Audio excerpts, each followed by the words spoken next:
برخیزید ای زنان مغموم در آشپزخانه ها،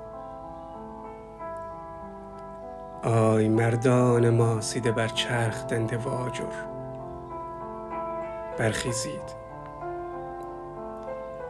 تا رنگین کمان را کودکان به کلاس درس بیاورند، آنگاه معلمان از لطافت شبنم و مکتب گل جغرافیا و تاریخ خواهند ساخت.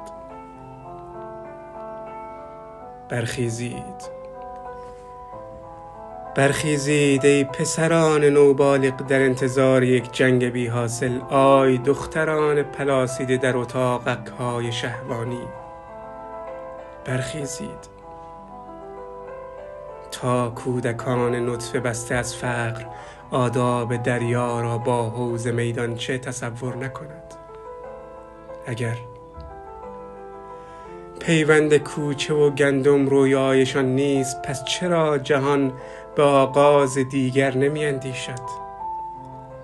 اینک برخیزید که رهایی نشاط کودکان از لمس فریاد است.